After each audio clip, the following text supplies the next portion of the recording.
With over 900 million eligible voters, India's elections represent the largest organized human exercise in history. The scale of the logistics required to manage this process is almost impossible to visualize from the outside. At the center of this democratic machinery is the Prime Minister's office.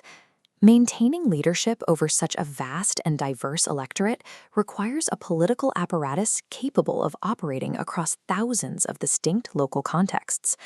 This complex modern system is often framed as a recent creation, a sudden political identity born in 1947. But the geography this government manages has a far longer history of human organization. To understand the sheer scale of the modern Indian state, we have to look past the current republic and view it as the latest chapter in a human story that began on this subcontinent 500,000 years ago. The resilience of the modern Indian ballot box is best understood by examining the long sequence of settlement, expansion, and collapse that define the region's deep past. The timeline of early human life stretches back 500,000 years in the Narmada Valley, with Homo sapiens arriving roughly 73,000 years ago to begin the first permanent settlements. These early inhabitants left behind a physical record of their lives, like these rock paintings that depict the first humans in the region interacting with animals and organizing into groups. Thousands of years later, by 3300 BCE, the Indus Valley civilization emerged. This represented the first massive transition in the region from nomadic life to structured urban centers. At sites like Harappa, engineers achieved a level of civic organization rarely seen in the ancient world, constructing standardized brick homes and these covered drainage channels to manage public sanitation. The sheer size of these excavated foundations reveals that these early cities required complex, centralized forms of administration just to distribute resources and maintain the urban grid.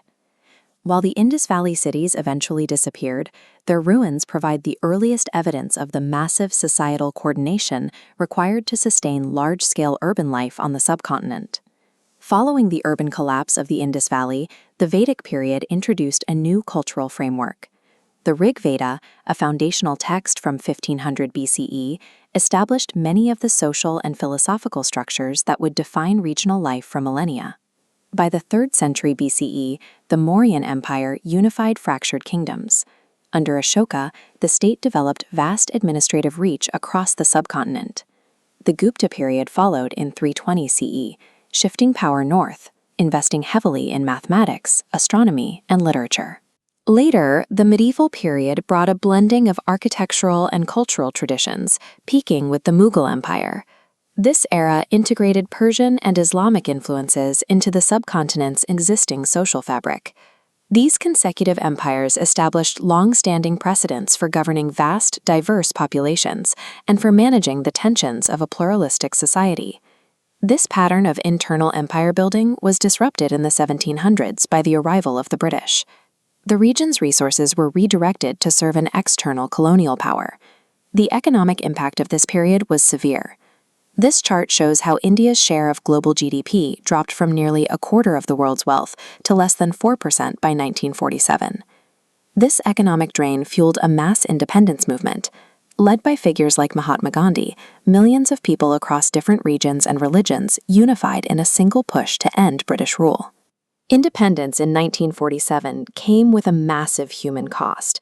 The partition of the subcontinent along religious lines led to one of the largest and most violent mass migrations in history. On Independence Day, the new nation faced a daunting reality, a population that was economically depleted and fractured by the violence of the partition. The end of the British Empire didn't just mark a change in leadership. Ultimately, it forced a battered and divided population to construct an entirely new, unified identity as a sovereign modern republic. The first generation of independent leaders, including Jawaharlal Nehru, had to build the infrastructure of a republic from the ground up, starting with a constitution that could govern this immense diversity. They had to design a system that could immediately function across hundreds of languages and a geography that had been governed by dozens of different empires over thousands of years. When we look at an Indian citizen casting a ballot today, we are seeing the modern results of those survival strategies and political experiments. The modern republic functions by managing the same challenges of scale and diversity that were first addressed by the administrative templates of its ancient and medieval predecessors. India is a young republic, but it operates the world's largest democratic machine across a landscape shaped by 500,000